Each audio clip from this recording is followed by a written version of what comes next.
In the unforgiving wilderness of 1870s Arizona territory, where the line between civilization and savagery blurred like heat mirages on the desert floor, one man's oath would challenge everything the frontier believed about honor, justice, and the price of a human soul. When Mexican slave traders ripped a young Apache woman from her family and sold her into a life worse than death, they never imagined that a weathered cowboy named Thomas McKenna would witness their crime. They certainly never expected him to swear a blood oath that would turn the entire Southwest upside down. This is not just another tale of the Old West. This is the true account of how one man's unwavering promise sparked a chain of events that would pit him against slave traders, corrupt officials, hostile tribes, and his own people. It's a story about the moment when doing what's right becomes more important than staying alive, and when a simple cowboy's word becomes more powerful than all the guns in the territory. Some oaths are made in churches, others in courtrooms. Thomas McKenna's oath was made in the dust and blood of an Arizona canyon, witnessed only by the dying embers of a campfire and the endless stars above. What followed would prove that sometimes the most ordinary men are capable of the most extraordinary acts of courage. Get ready for a journey into the heart of the American frontier, where honor was measured not by the gold in a man's pocket, but by his willingness to keep his word, no matter the cost. The morning sun cast long shadows across the rocky terrain of southeastern Arizona as Thomas McKenna guided his horse through the narrow canyon pass. The year was 1874, and the 32-year-old cowboy had been riding the Southwest ranges for nearly 15 years, long enough to read the land like most men read newspapers. Something felt wrong about this particular morning, though he couldn't quite put his finger on what. McKenna was a man shaped by the frontier, tall and lean with weathered hands that could gentle a spooked horse or draw a colt faster than most men could blink. His brown hair had started showing gray at the temples, and deep lines around his blue eyes spoke of too many years squinting into desert sun and too many nights spent under open stars. He wore the simple clothes of a working cowboy: worn leather chaps, a faded blue shirt, and a hat that had seen better decades. He'd been trailing a small herd of cattle that had wandered off from the Jenkins ranch where he worked, following their tracks through increasingly rough country. The trail had led him deeper into Apache territory than he liked to venture alone, but those cattle represented a significant portion of his employer's wealth. In a land where a man's word was his bond and his work ethic determined his survival, McKenna wasn't the type to return empty-handed.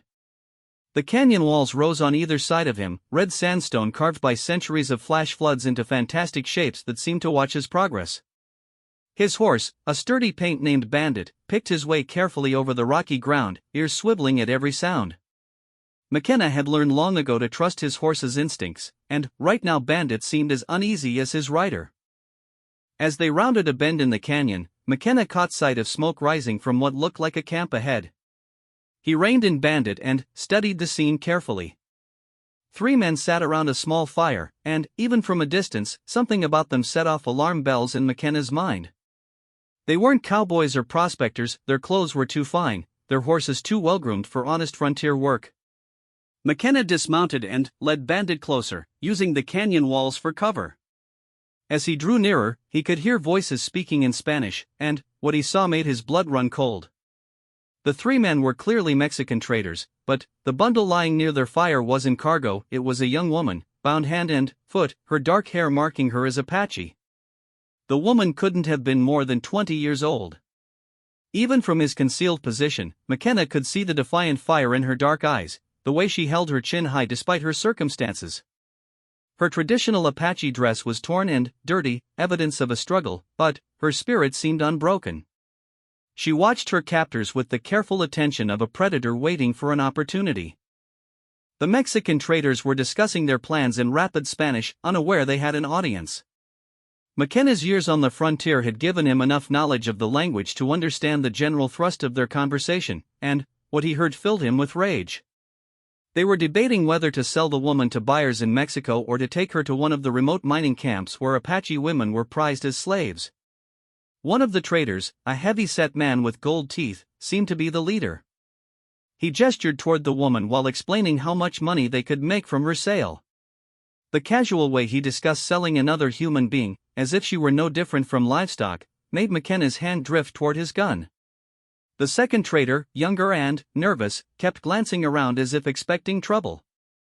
He argued for moving quickly, suggesting they head for the border immediately. The third man, lean and scarred, cleaned his fingernails with a knife while listening to his companions debate. All three were armed, and, from their easy familiarity with their weapons, all three were clearly dangerous. McKenna found himself facing an impossible situation. He was one man against three, in rough country where help was days away. The smart thing to do would be to retreat, perhaps try to find a sheriff or territorial marshal who could handle the situation legally. But McKenna knew that by the time he could return with help, the woman would be long gone, lost forever in the vast network of illegal slave trade that operated throughout the borderlands. As he watched, the heavy-set leader stood and walked over to the bound woman. He grabbed her chin roughly, forcing her to look at him while he spoke in broken English about the prices she might bring in various markets. The woman spat in his face, earning herself a backhanded slap that echoed off the canyon walls. That was the moment Thomas McKenna made his decision. He'd been raised by a father who believed that a man's character was measured not by what he did when people were watching, but by what he did when he thought no one would ever know. His mother had taught him that every human being, regardless of race or station, deserved basic dignity and freedom. Those lessons had been reinforced by years on the frontier, where survival often depended on the kindness of strangers and where a person's worth was measured by their actions, not their bloodline. McKenna checked his weapons carefully. His Colt Peacemaker was loaded with 6 rounds, and he carried a Winchester rifle with 15 more. Against 3 armed men, he would need every advantage he could get. More importantly, he would need the element of surprise. He spent several minutes studying the layout of the camp, noting the positions of the horses, the weapons, and the captors. The woman was tied near the fire, close enough to the traders that any shooting would put her in danger. McKenna would need to be very careful about where and when he made his move. The young trader walked to the edge of the camp to relieve himself, and McKenna saw his opportunity. Moving silently through the rocks, he positioned himself behind the man and struck with the butt of his rifle. The trader dropped without a sound, but the noise of his fall caught the attention of his companions. Carlos, the leader, called out. "What are you doing over there?" McKenna stepped into view, his rifle trained on the 2 remaining men. "Carlos is taking a nap," he said quietly. "I suggest you gentlemen do the same." The scarred man's hand moved toward his gun, but McKenna shifted his aim slightly. "I wouldn't recommend that, friend. This Winchester has a hair trigger, and I've been shooting since I was 10 years old." The leader raised his hands slowly, his gold teeth glinting in a nervous smile. "Senor, I think there is some misunderstanding here. We are just businessmen, traveling through your beautiful country." "Business?" McKenna's voice carried the chill of a winter wind. "Is that what you call kidnapping and slavery?" The woman on the ground had stopped struggling and was watching the confrontation with intense interest. Her eyes met McKenna's briefly, and he saw intelligence there, and hope, and something else that might have been recognition of a kindred spirit. "The Apache girl?" The leader shrugged as if the matter were of no importance. "She is, how do you say, merchandise. We bought her fairly from her own people." McKenna knew this was a lie. The Apache didn't sell their women to Mexican traders.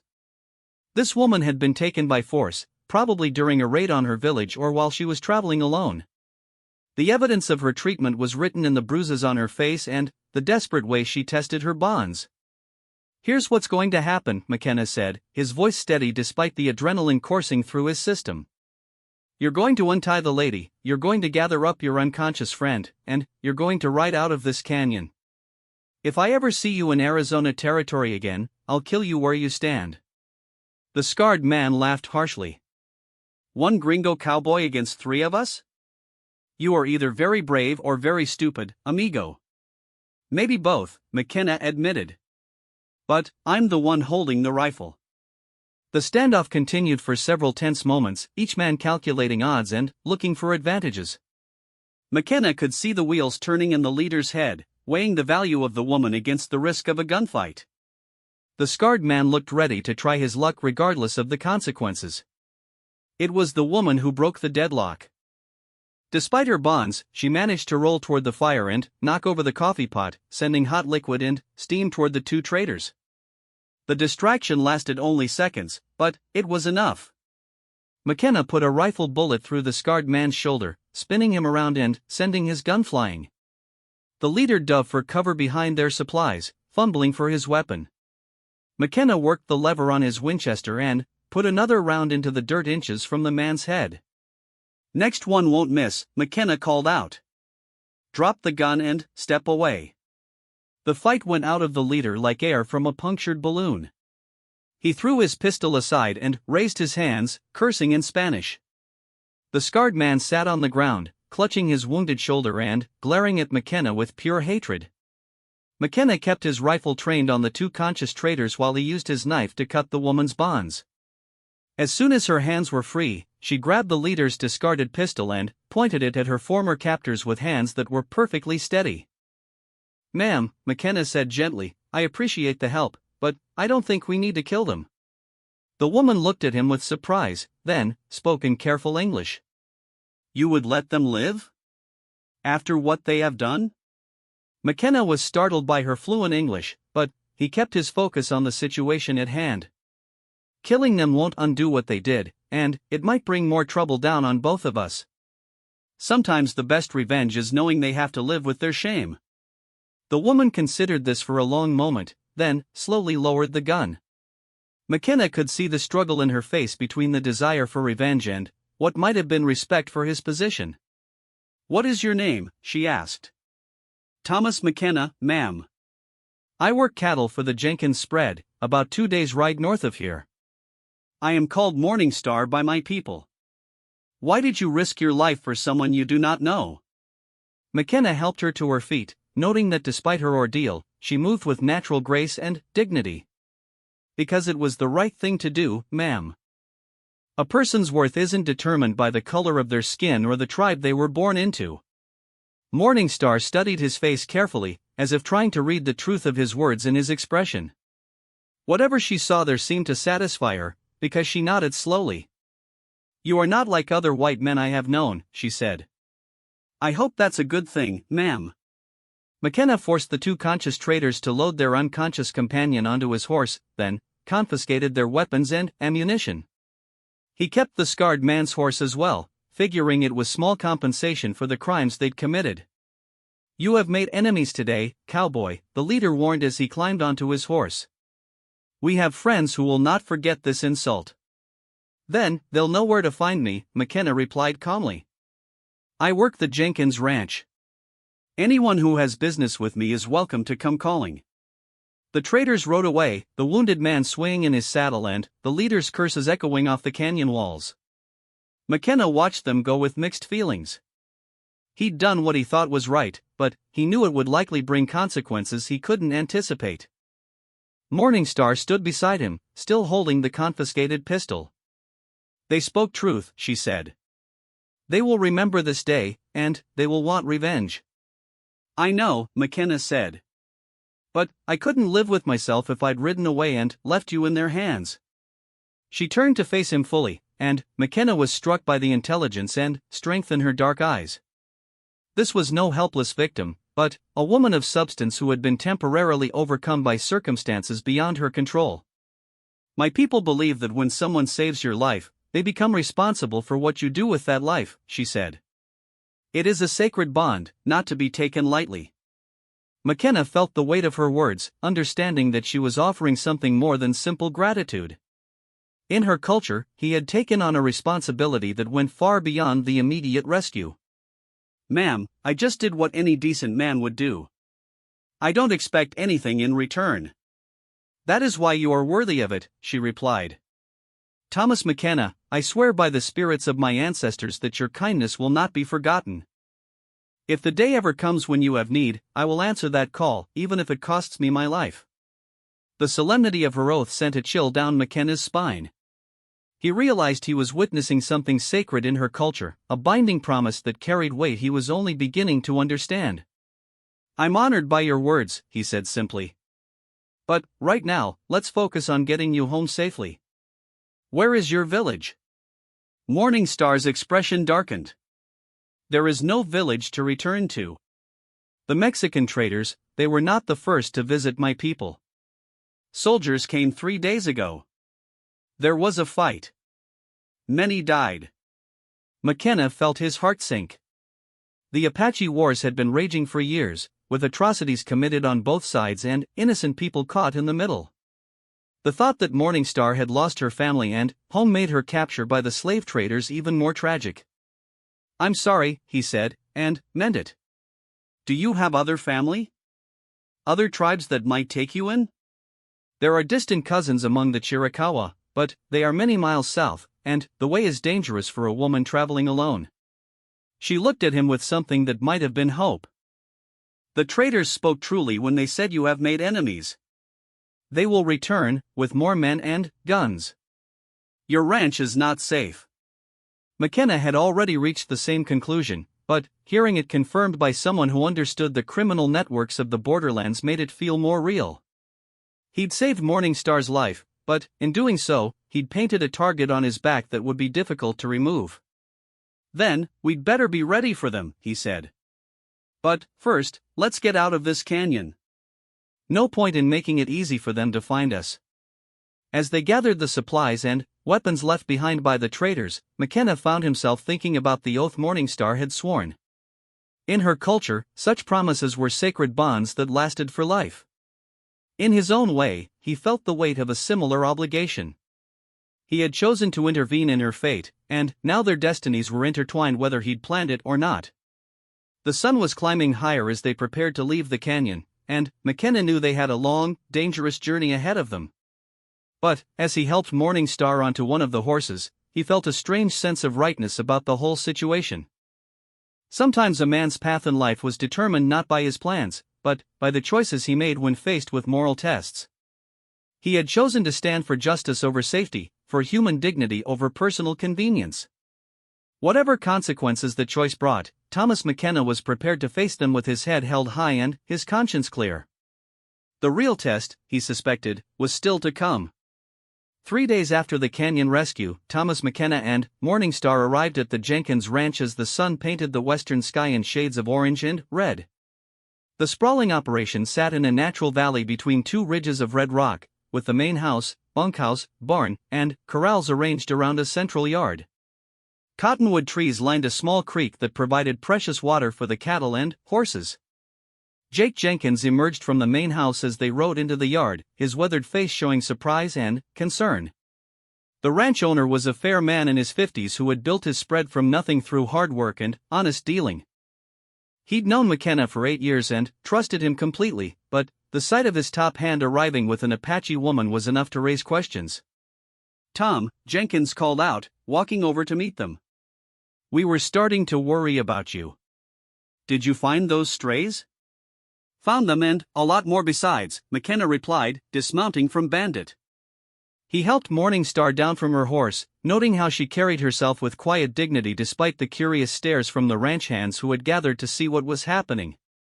McKenna gave Jenkins a quick summary of the events in the canyon, watching his boss's expression grow more serious with each detail. Jenkins was a man who understood the realities of frontier life, and he grasped immediately the implications of McKenna's actions. "So you figure those traders will be back," Jenkins said when McKenna finished his account. "Count on it," McKenna replied. Men like that don't forget being humiliated, especially by someone they consider beneath them. They'll want revenge, and they'll want the woman back. Jenkins looked at Morningstar, who had remained silent during the conversation but was clearly following every word. "Ma'am," he said respectfully, "you're welcome to stay here as long as you need. Any enemy of slave traders is a friend of mine." "You are kind," Morningstar replied. "But I fear my presence will bring danger to your home and your men." "This is ranch country, ma'am," Jenkins said with a slight smile. "We've dealt with danger before. Rustlers, raiders, claim jumpers, crooked territorial officials, we've seen it all. A few Mexican traders don't scare us." Despite Jenkins' confident words, McKenna could see the concern in his boss's eyes. The Jenkins Ranch employed 12 men during peak season, all of them capable fighters when necessary. But they were cowboys, not soldiers, and their primary job was working cattle, not fighting wars. That evening, Jenkins called a meeting in the bunkhouse to explain the situation to all the hands. The men listened carefully as McKenna recounted the rescue and the likely consequences. To their credit, not one of them suggested turning Morningstar away or abandoning her to her fate. "Way I see it," said Pete Hawkins, the ranch's segundo and a 20-year veteran of frontier life, "Tom did right. Any man who wouldn't help a woman in that situation ain't worth the powder to blow him to hell." The other men murmured agreement, but McKenna could see some of them calculating the odds. They were tough men who had chosen to live on the edge of civilization, but they weren't fools. A fight with organized criminals was different from the usual troubles they faced. "Nobody's being forced to stay," Jenkins announced. "Any man who wants to draw his pay and ride out, no questions asked. But those who stay need to understand we're in for a fight." Every hand chose to stay. Over the next few days, the ranch transformed into something resembling a frontier fort. Jenkins had the men move supplies into the main house and bunkhouse, creating stockpiles of ammunition and food that could sustain a siege. They established watch posts on the ridgelines around the valley, with men keeping constant lookout for approaching riders. Morningstar proved to be far more than a helpless refugee. She had extensive knowledge of tracking, reading sign, and frontier survival that impressed even the veteran cowboys. She could read the land like a book, spotting details that escaped the notice of men who thought they knew everything about their environment. "Your Apache friend sees things we miss," Pete Hawkins told McKenna after Morningstar had pointed out evidence of recent passage that had been invisible to him. "Might be we're the ones learning something here." McKenna found himself spending increasing amounts of time talking with Morningstar, learning about her background and her people's way of life. She had been educated by missionaries as a child, which explained her fluent English, but had chosen to return to traditional Apache life as a young woman. Her village had been one of the peaceful bands that tried to coexist with white settlers, making their destruction all the more tragic. "My father believed that war would destroy our people," she told McKenna one evening as they sat on the porch of the main house. "He said the white man had too many guns, too many soldiers. Better to find ways to live together." "Sounds like a wise man," McKenna replied. "What happened to him?" Morningstar's face darkened. "The soldiers who attacked our village did not care about wise men or peaceful intentions. They saw only Apache, and, to them, all Apache were enemies to be killed or driven away." McKenna felt the weight of her loss and the injustice of her situation. She had lost everything through no fault of her own, and now her presence was bringing danger to people who had shown her kindness. He could see the burden of guilt in her eyes, even though she bore no responsibility for the circumstances. "You know this isn't your fault," he said gently. "I know what you say is true," she replied. "But knowledge and feeling are different things. Your people risk their lives because of choices I did not make and events I could not control. This weighs heavily on my heart." Before McKenna could respond, a shout from the ridge lookout cut through the evening air. "Riders coming! Looks like a dozen men, approaching from the south." The ranch exploded into activity as men took their assigned positions. Jenkins had planned for this moment, establishing fields of fire that would allow the defenders to control the approaches to the main buildings. McKenna grabbed his rifle and took position behind a water trough that provided cover while allowing him to see the main trail into the valley. Morningstar appeared beside him with one of the confiscated pistols, checking the cylinder with practiced ease. "They come sooner than I expected," she said calmly. "You don't have to fight," McKenna told her. "This is our problem now." "It became my fight the moment you chose to help me," she replied. "I will not hide while others face danger on my behalf." The approaching riders stopped just outside rifle range, and McKenna could see them through his field glasses. The 3 Mexican traders were there, along with 9 other men who had the look of professional gunmen. They wore better clothes and carried better weapons than typical frontier outlaws, suggesting they worked for someone with money and influence. One of the riders, a well-dressed man McKenna didn't recognize, rode forward alone until he was within shouting distance. "I want to speak with the owner of this ranch," he called out in accented English. Jenkins emerged from the main house, his rifle held casually but ready for use. "I'm Jake Jenkins. This is my land." "State your business." "Senor Jenkins, I am Captain Luis Morales of the Sonoran Trade Company," the man called back. "I believe you have property that belongs to my associates. I have come to reclaim it." "Don't know what you're talking about, Captain," Jenkins replied. "All the property on this ranch belongs to me or my employees." The Apache woman, Senor Jenkins. She was legally purchased by my men and represents a significant investment. I am prepared to compensate you for any trouble she may have caused. McKenna felt anger rising in his chest at the casual way Morales discussed Morningstar, as if she were indeed nothing more than livestock to be bought and sold. Beside him, he could feel the tension radiating from Morningstar herself, though her expression remained calm. "The lady is a guest on my ranch," Jenkins called back. "She's free to come and go as she pleases.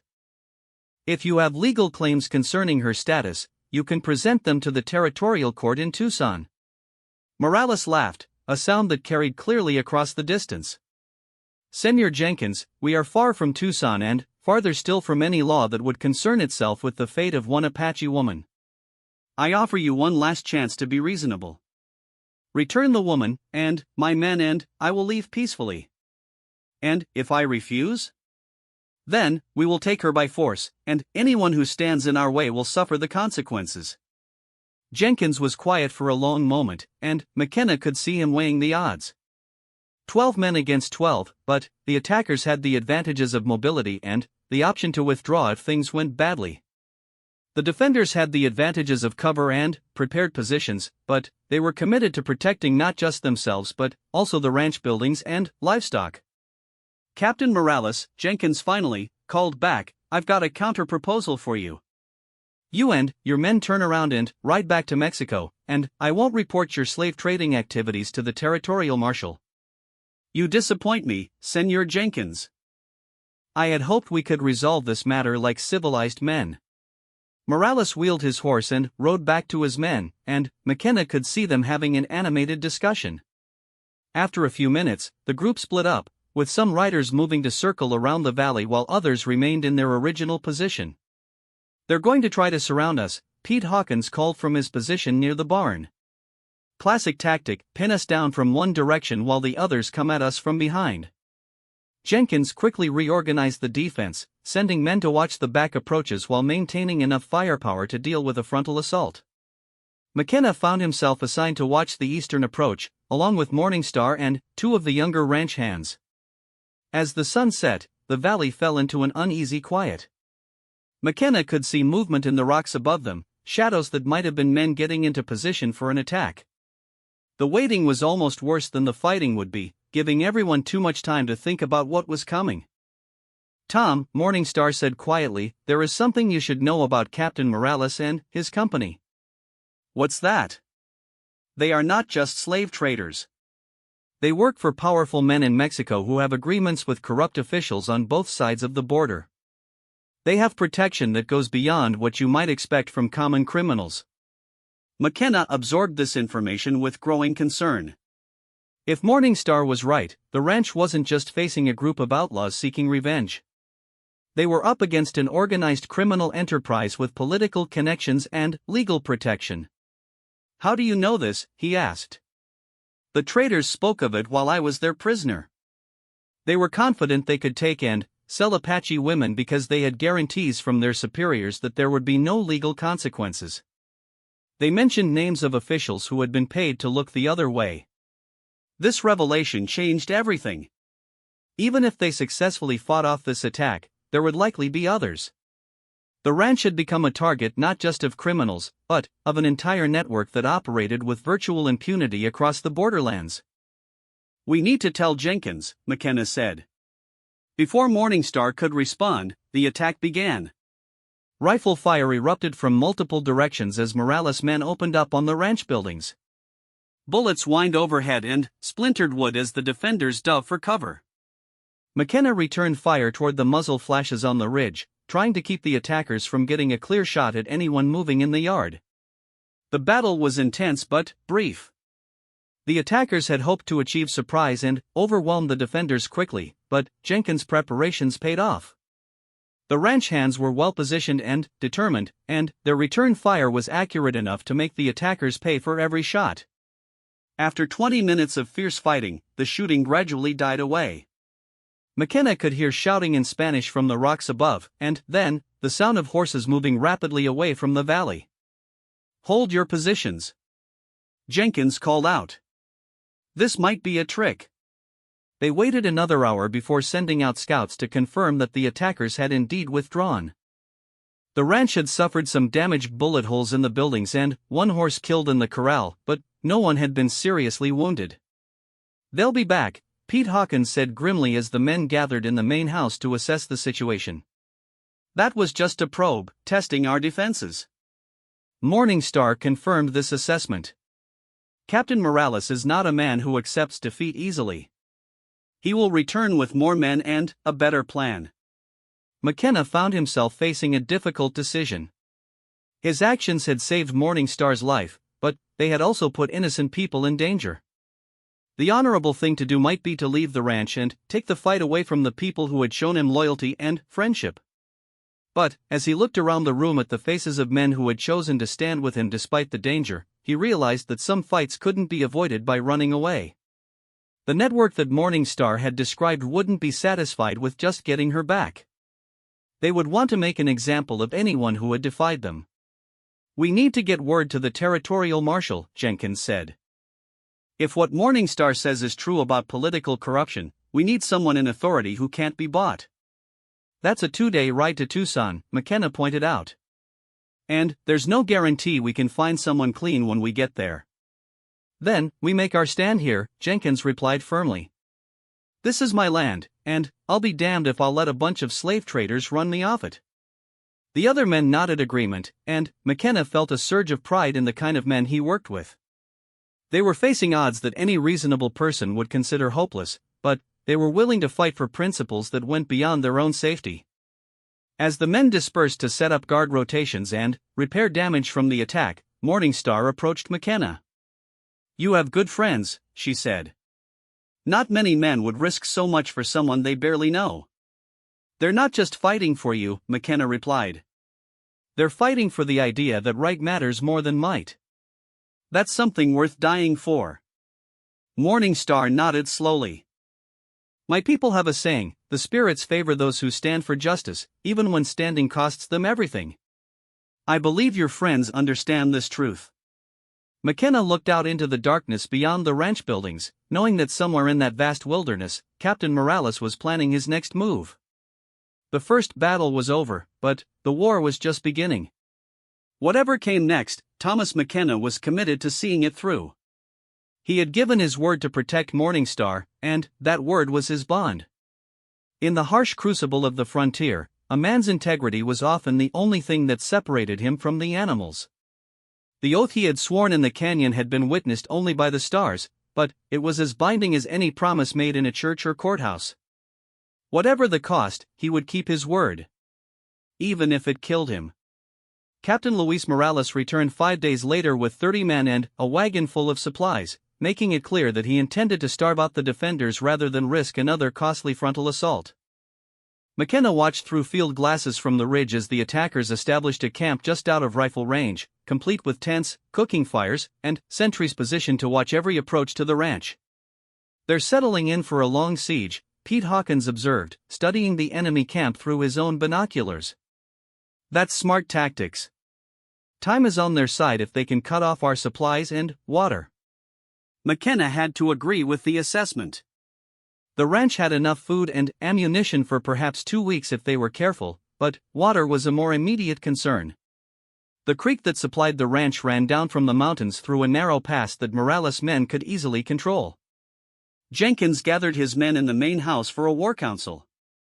The ranch owner's face showed the strain of the past week, but his resolve remained firm. "Gentlemen, we're in for a real fight now. Anyone who wants to reconsider is free to try slipping out tonight under cover of darkness." Once again, every man chose to stay. "Then, we need to talk about how we're going to survive this," Jenkins continued. "They've got us outnumbered more than 2-1, and they can afford to wait us out." Morning Star had been quiet during most of the discussion, but now she spoke up. "There is another consideration," she said. "Captain Morales will not be content to simply wait. He will try to break your spirit by making you watch your animals suffer." Her prediction proved accurate within hours. As darkness fell, the attackers began shooting the ranch's horses and cattle from long range, targeting the animals in the corrals closest to the buildings. The defenders could do nothing but listen to the sounds of wounded and dying animals throughout the night. By morning, a dozen horses and twice as many cattle lay dead or dying in the ranch yard. The psychological effect was devastating. These men had spent their lives caring for animals, and being forced to watch helplessly as livestock was slaughtered felt like torture. "Bastards," muttered Billy Thompson, one of the younger hands. "Killing defenseless animals just to hurt us." McKenna felt the same anger, but he also recognized the tactical brilliance of Morales' strategy. The dead animals served multiple purposes. They demoralized the defenders, they eliminated valuable resources, and they created sanitation problems that would become serious within days in the desert heat. "We can't let them keep picking off the stock," Jenkins said grimly. "Those animals represent years of work and most of my life savings. They're counting on us to break cover trying to save the livestock," McKenna replied. "The moment any of us shows ourselves in that yard, we'll be cut down." It was Morning Star who suggested a solution. "My people have ways of moving unseen, even in open country. I could reach the corrals after dark and release the animals that are still alive. Some will be shot as they flee, but many will escape to the mountains."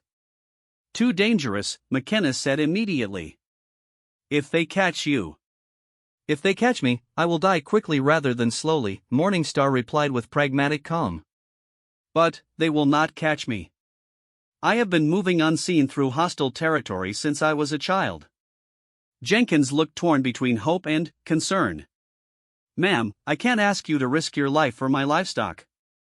"You are not asking," Morning Star said firmly. "I am offering. These men risk their lives for me. I must do what I can to help them." That night, McKenna watched from the main house window as Morning Star slipped out into the darkness. She moved like a shadow, staying low and using every bit of available cover. Even knowing where she was, McKenna lost sight of her several times as she made her way toward the corrals. The plan worked better than anyone had dared hope. Morning Star managed to open 3 of the 4 corrals, releasing nearly 50 horses and 100 head of cattle. The animals scattered in all directions, some falling to rifle fire from the besiegers but most escaping into the night.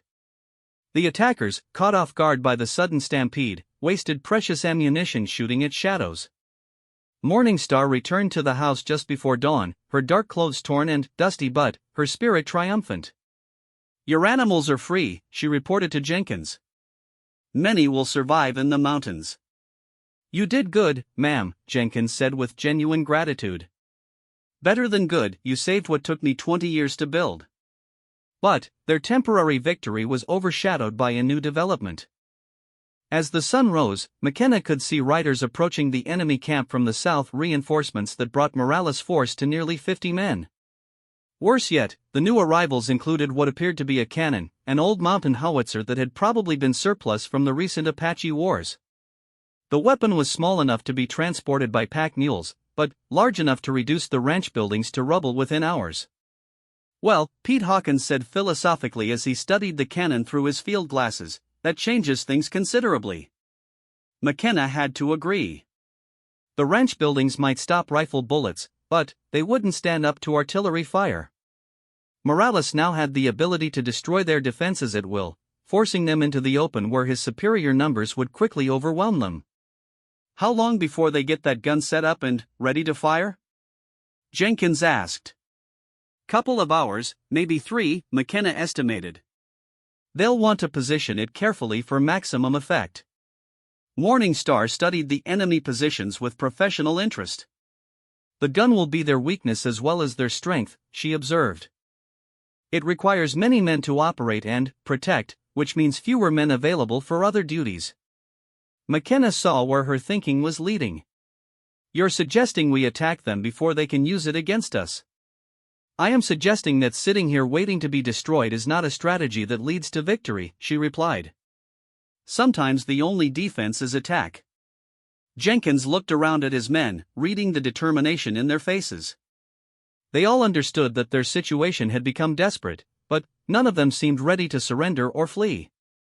Tom, Jenkins said quietly, you know these men better than anyone. Do you think they're up for a fight like that? McKenna considered the question carefully. The ranch hands were good men and capable fighters, but they were cowboys, not soldiers.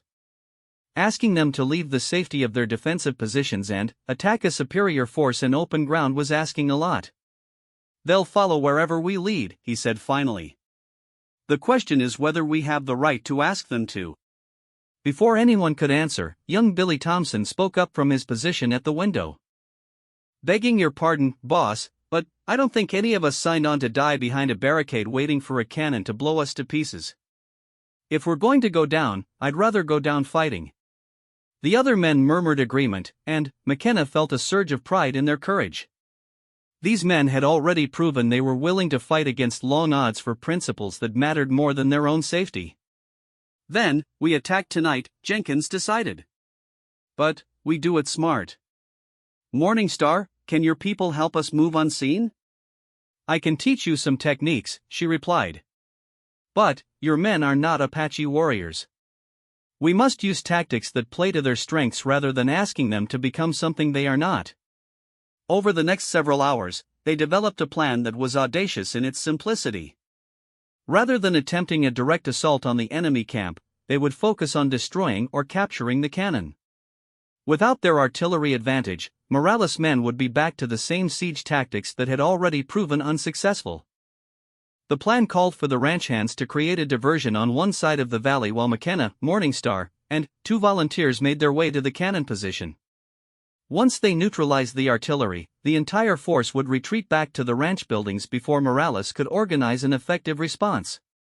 It was risky to the point of being foolhardy, but it offered their only realistic chance of survival. The alternative was to sit in their buildings and wait for the cannon to reduce them to rubble and their defenders to scattered corpses. As evening approached, McKenna found himself checking and rechecking his weapons for the dozenth time. His Colt was loaded with 6 rounds, his Winchester held 15 more, and he carried an extra box of ammunition in his jacket pocket. It wasn't much firepower for what they were planning, but it would have to do. Morningstar appeared beside him as he finished his preparations. She had darkened her face and hands with dirt and charcoal, and her traditional Apache clothing had been replaced with dark pants and a shirt that would better blend with shadows. "Are you ready for this?" McKenna asked. "I have been ready for this fight my entire life," she replied. "The question is whether you are ready to trust an Apache woman to watch your back in battle." McKenna met her dark eyes, seeing in them the same determination that had sustained her through captivity and rescue. "Ma'am, I can't think of anyone I'd rather have watching my back." She smiled then, the first truly happy expression he'd seen from her since the canyon. "Then, we understand each other, Thomas McKenna. Tonight we fight not just for our lives, but for the idea that justice matters more than power." The 2 volunteers Jenkins had chosen were Pete Hawkins and a tough hand named Sam Rodriguez.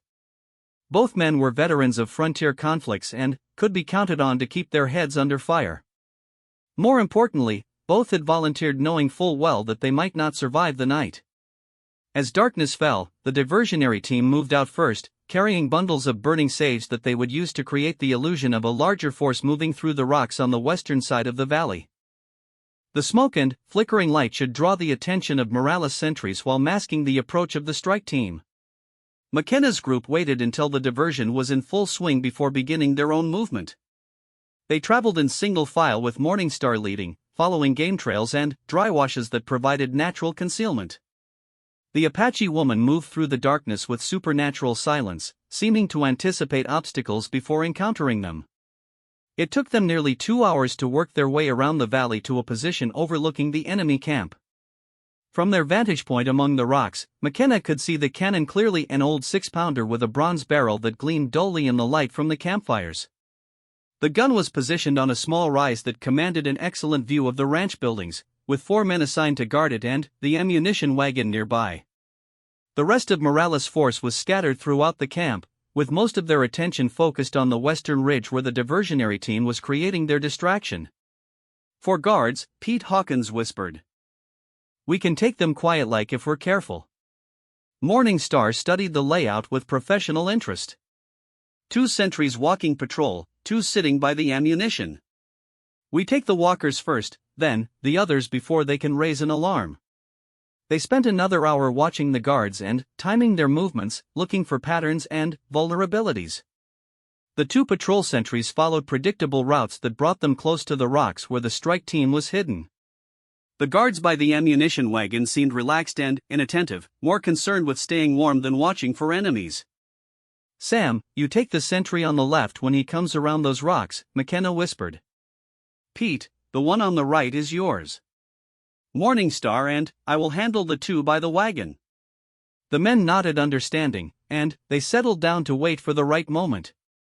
McKenna felt the familiar pre-combat tension building in his chest, the mixture of fear and excitement that came before any fight where the stakes were life and death. When the moment came, everything happened very quickly. Sam Rodriguez rose from the rocks like a vengeful spirit, clamping one hand over his target's mouth while driving a knife between his ribs. The sentry died silently, his body going limp in Sam's arms. Pete Hawkins was equally efficient with his target, though his man managed a brief struggle before succumbing to a broken neck. McKenna and Morningstar moved simultaneously toward the ammunition wagon. The 2 guards there had time to realize something was wrong, but not time to cry out before McKenna's rifle but cracked one skull and Morningstar's knife found the other's heart. 4 men dead in less than 30 seconds, and the cannon was theirs. "Sam, start spiking that gun," McKenna whispered urgently. "Pete, help him with the ammunition." While the 2 ranch hands worked to disable the cannon by driving iron spikes into its touch hole, McKenna and Morningstar kept watch for approaching enemies. The diversion was still drawing most of Morales' attention, but it wouldn't be long before someone noticed that the artillery guards weren't responding to signals.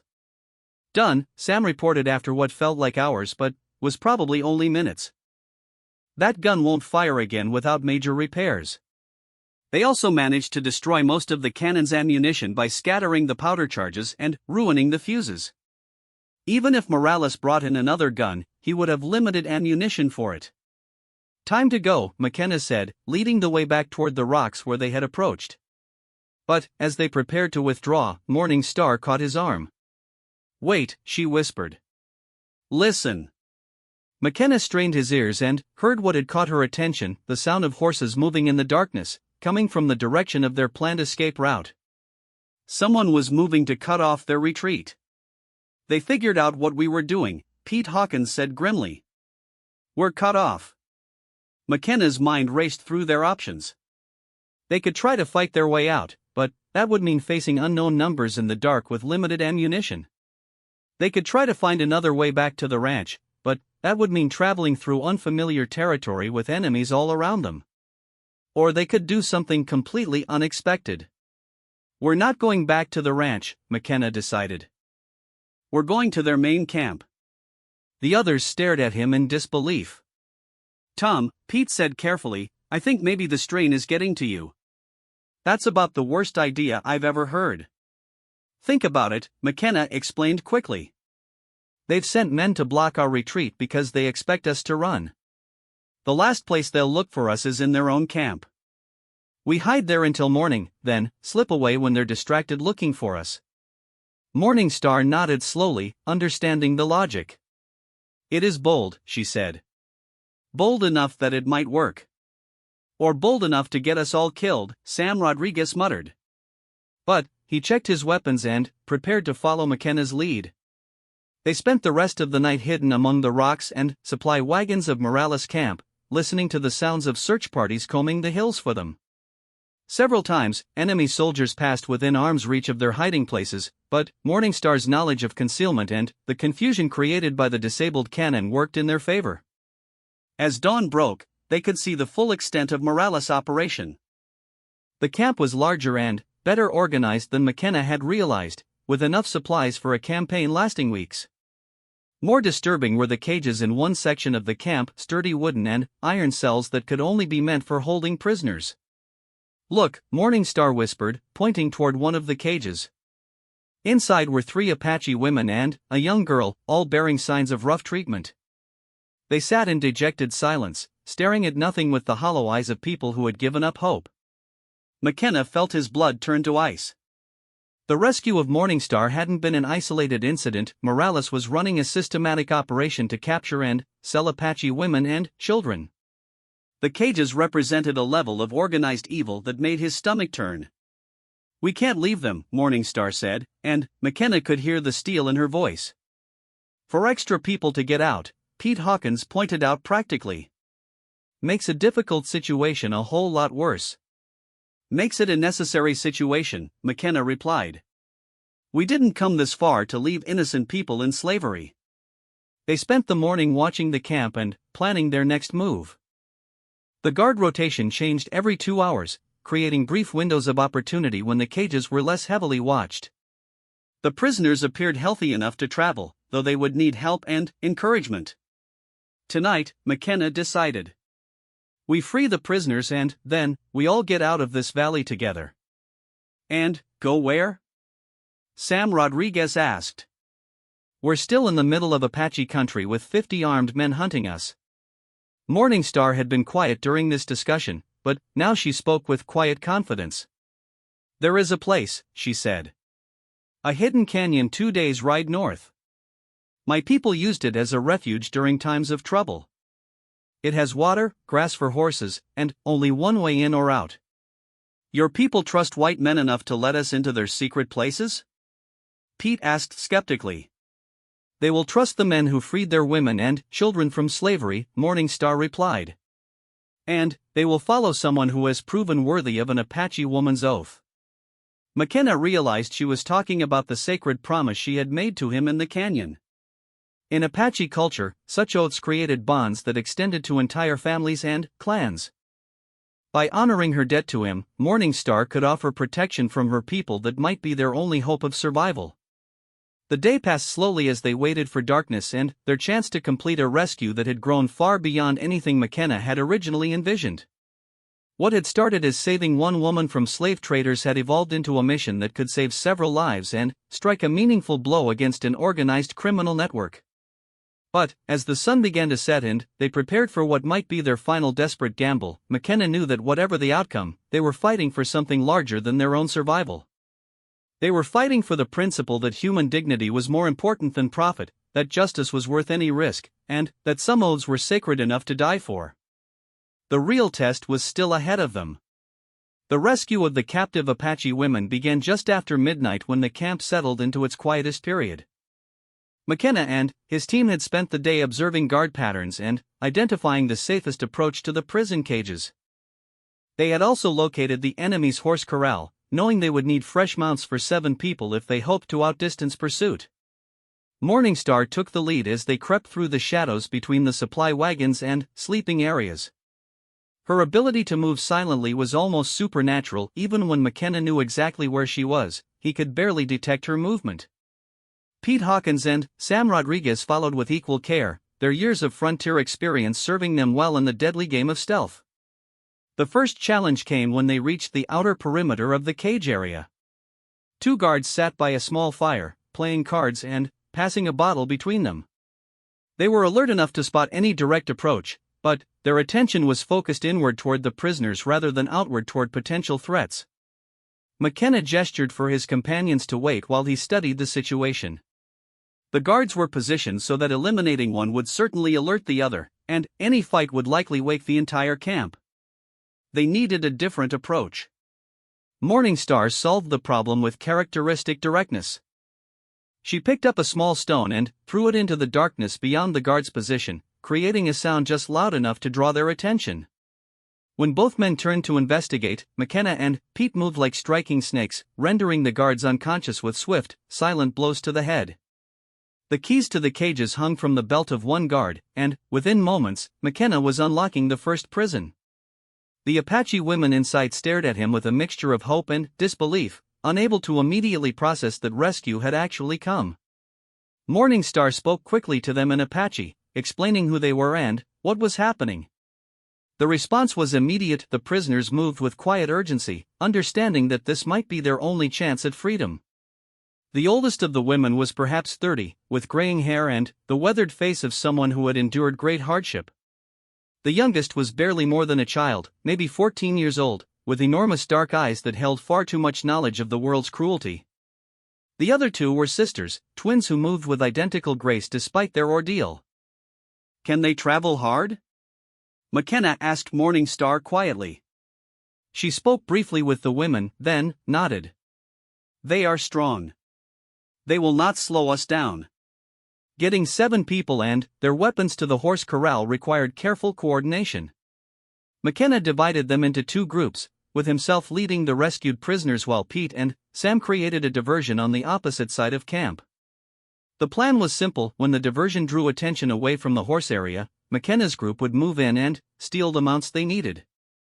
The diversion worked perfectly. Pete and Sam managed to create the impression of a much larger force attacking the camp's western perimeter, drawing guards away from the horses and creating general confusion throughout Morales' operation. In the chaos that followed, McKenna's group was able to reach the corral undetected. But their luck ran out as they were selecting horses for their escape. "Alto," a voice shouted from the darkness. "Stop where you are."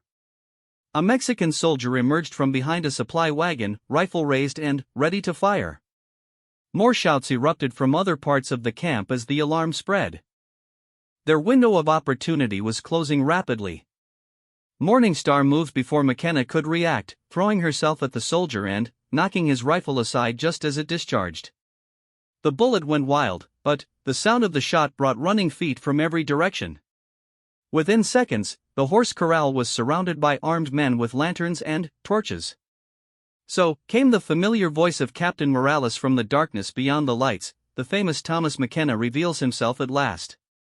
And he brings me back my escaped property, along with the other merchandise he stole. Morales stepped into the circle of light, impeccably dressed despite the late hour and carrying a silver-plated pistol that caught the flickering torchlight. Behind him came a dozen soldiers with rifles trained on the rescue party. "Captain," McKenna said calmly, not moving his hands toward his weapons, "I think you have us confused with someone else. We're just honest travelers who got lost in the dark." Morales laughed, a sound like breaking glass. "Honest travelers who just happened to break into my prison cages and attempt to steal my horses? Senor McKenna, I am disappointed. I expected more creativity from the man who has caused me so much trouble." McKenna could see his companions calculating odds and looking for chances. Pete and Sam were still creating their diversion on the far side of camp, which meant the rescue party was outnumbered at least 6-1. The Apache women stood silent and dignified, preparing themselves for whatever fate awaited them. "You know," McKenna said conversationally, "I've been wondering about something. A man like you, with education and resources, how does he end up in the slavery business? Seems like there would be easier ways to make money." Morales smiled coldly. "You think to distract me with philosophy while your men circle around behind my soldiers? I am not so easily fooled, cowboy." But McKenna's question had served its purpose. While Morales was talking, Morningstar had been quietly speaking to the other Apache women in their own language. Whatever she told them had an immediate effect. They began spreading out slightly, positioning themselves for action. "Actually," McKenna continued, "I was genuinely curious. See, I've known a lot of bad men in my time, but most of them had reasons for what they did. Greed, fear, anger, revenge, something that made sense, even if it was wrong. But slavery requires a special kind of evil. A man has to convince himself that other human beings are just animals to be bought and sold." "Enough!" Morales snapped, his composure finally cracking. "You will return my property and surrender yourselves, or I will have my men shoot you where you stand." "Can't do it, Captain," McKenna replied. "You see, I made an oath to protect these people, and I take my promises seriously." What happened next occurred so quickly that witnesses would later disagree about the exact sequence of events. Morningstar suddenly cried out a word in Apache that galvanized the other women into immediate action. The oldest woman grabbed a burning brand from one of the torches and hurled it at a stack of hay bales near the corral fence. The twins moved in opposite directions, disappearing into the darkness between heartbeats. The youngest girl threw herself flat on the ground, making herself the smallest possible target. At the same moment, McKenna drew his Colt and put a bullet through Captain Morales' shoulder, spinning the man around and sending his ornate pistol flying. The Mexican soldiers, caught off guard by the sudden explosion of movement, hesitated just long enough for their advantage to evaporate. The hay bales caught fire instantly, creating a wall of flame that separated McKenna's group from half the soldiers. In the confusion and flickering light, it became impossible for anyone to get a clear shot without risking hitting their own people. Morningstar had somehow acquired a rifle and was using it with deadly efficiency, dropping soldiers with rapid, accurate fire. The older Apache woman had armed herself with a knife from somewhere and was moving through the chaos like an avenging spirit. Even the young girl had found a weapon, a heavy piece of wood that she wielded with surprising effectiveness. McKenna fought his way toward the horses, returning fire whenever he had a clear target and trying to keep track of the Apache women in the smoke and confusion. The twins had reappeared near the corral gate, working together to free the horses and create additional chaos. "This way!" Morningstar shouted, pointing toward an opening in the circle of enemies that the fire and stampeding horses had created. "Now, before they reorganize!" They fought their way out of the corral area in a running battle that scattered throughout the camp. The diversion that Pete and Sam had created was still drawing attention in the opposite direction, preventing Morales' men from concentrating their full force against the escape attempt. But, as they reached the edge of the camp, McKenna realized they had a serious problem. In the chaos, they had managed to acquire only 4 horses, not nearly enough for 7 people. Someone was going to have to double up, which would slow their escape considerably. "I'll stay," the oldest Apache woman said in careful English. "I will delay pursuit while the others escape." "Nobody stays behind," McKenna replied firmly. "We all go together or we don't go at all." Morningstar spoke rapidly to the woman in Apache, apparently repeating McKenna's words. The woman's response was equally rapid and clearly argumentative. "She says she is too old to outrun mounted pursuit," Morningstar translated. "She says her life is less important than the freedom of the younger women." "Tell her that's not her decision to make," McKenna said. "Tell her that a man who breaks his oath is worse than a man who dies keeping it." Before Morningstar could translate, the sound of pursuing horsemen ended the debate. Morales had managed to organize a chase faster than McKenna had hoped, and the sound of galloping horses was getting closer by the minute. They mounted up as quickly as possible, with the Apache women showing remarkable skill despite their ordeal. Morningstar and McKenna shared his horse, while the twins doubled up on another mount. The older woman and the girl took the remaining horses. Their escape route led north through rough country that McKenna hoped would favor the pursued over the pursuers. The Apache women knew this land intimately, and Morningstar was able to guide them along game trails and through hidden passes that wouldn't be obvious to their enemies. But, for horses carrying 7 people could only travel so fast, and the sounds of pursuit never faded completely. Worse yet, McKenna could see additional dust clouds in the distance, suggesting that Morales had sent out multiple search parties to cut off their escape routes. They rode hard through the night and into the following day, stopping only briefly to rest the horses and redistribute weight. The Apache women endured the grueling pace without complaint, understanding that their lives depended on staying ahead of their former captors. By afternoon, it became clear that they were gradually losing ground. The pursuing horses were carrying only 1 rider each and were steadily gaining on the overloaded escape party. McKenna could see riders on the horizon behind them, close enough to identify individuals through field glasses. "We need to find a place to make a stand," Pete Hawkins said during one of their brief stops. He and Sam Rodriguez had caught up with the main group after completing their diversion, but their presence only added to the burden on their limited horses. "A stand against 30 men?" Sam Rodriguez asked skeptically. "That's not a stand, that's a massacre." Morningstar had been studying the surrounding terrain with the eye of someone who knew the country intimately. "There is a place," she said finally. "A narrow canyon about 2 hours ahead. Good defensible position, but..." "But, what?" McKenna asked. "But, it is sacred ground to my people. A burial place for warriors. Outsiders are not supposed to enter." McKenna considered their options. They could try to continue running and hope to outdistance pursuit, but that seemed increasingly unlikely. They could find some other place to make their stand, but the open country offered few advantages to a small, outgunned force. Or they could risk violating Apache sacred ground in hopes of saving Apache lives. What do your people value more? McKenna asked. Sacred traditions or living children? Morningstar was quiet for a long moment, weighing considerations that McKenna could only guess at. Finally, she nodded. The spirits of our warriors did not die so that their daughters could live in slavery. They will understand.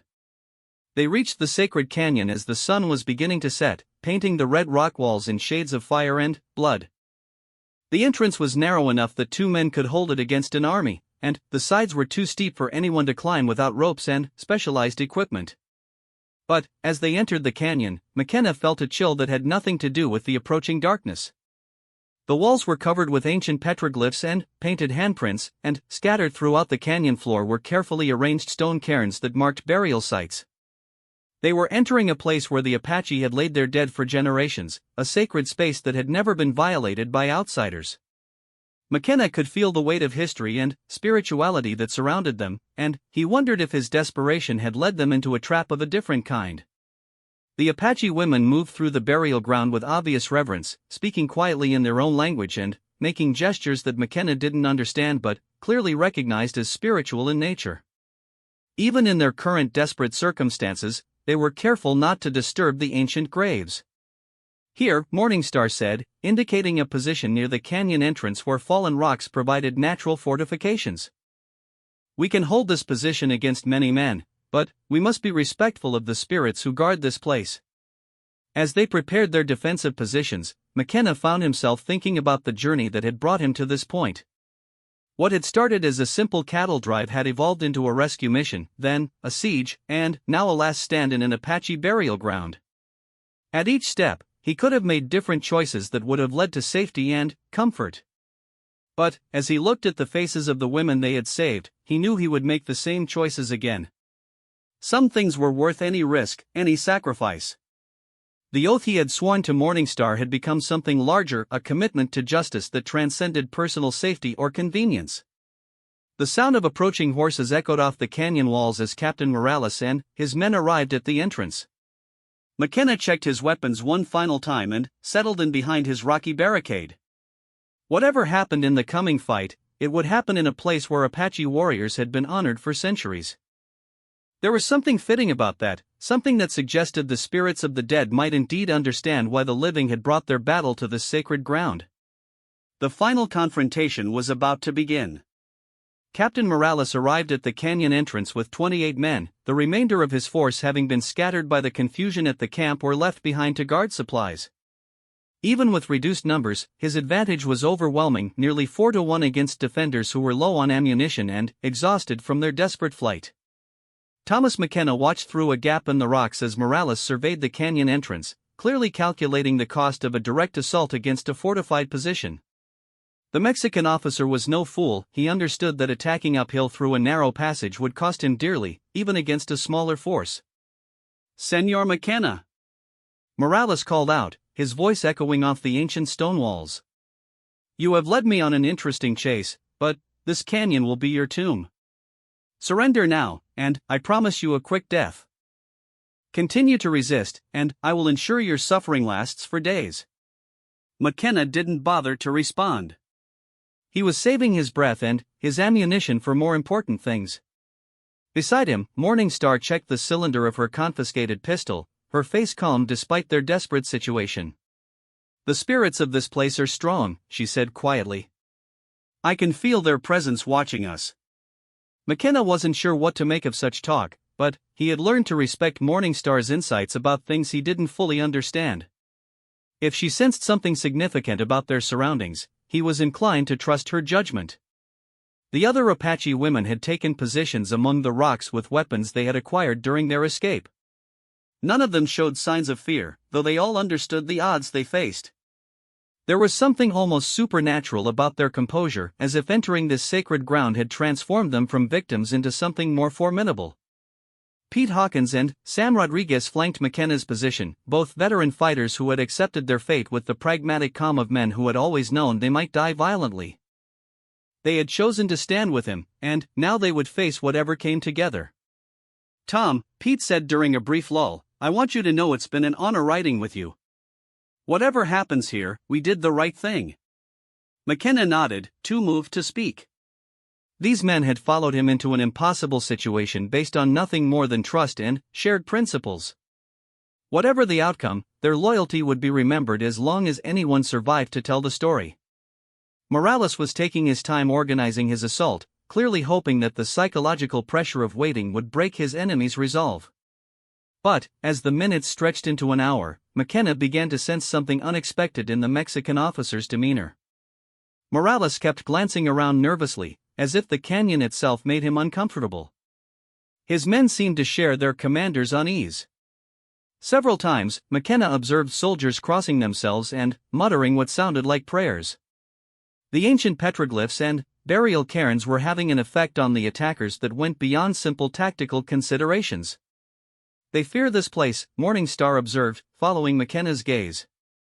"Even the Mexicans know these are sacred grounds. Their priests have told them stories about Apache spirits and what happens to those who disturb our dead." McKenna wondered if superstition might prove to be their unlikely ally. Fighting men could overcome fear of bullets and blades, but ancient spiritual terror was harder to control. If Morales' soldiers were already spooked by their surroundings, they might not press an attack with their usual determination. The first assault came just as the sun disappeared behind the canyon walls, plunging the battlefield into deep shadows broken only by muzzle flashes and the flickering light of torches. Morales had chosen his timing well. The approaching darkness would make accurate shooting difficult for the defenders while providing cover for his advancing men. But the narrow canyon entrance worked against the attackers just as McKenna had hoped. Only 3 or 4 men could advance abreast, and they had to climb over loose rocks while under fire from prepared positions. The first wave was cut down within minutes, leaving bodies scattered among the ancient stones. "Reload," McKenna called out as the attackers fell back to regroup. "Check your ammunition." The brief respite gave him time to assess their situation. They had stopped the first assault, but, at the cost of precious ammunition they couldn't afford to waste. Worse yet, he could see Morales organizing his men for a more coordinated attack that would be harder to repel. The second assault came from multiple directions as some of Morales' men found handholds on the canyon walls and tried to climb down behind the defenders. The attack was better planned and more determined, forcing McKenna's group to split their fire between the main entrance and the infiltrators above. Morningstar proved to be the key to repelling this assault. Her knowledge of the terrain allowed her to predict where the climbers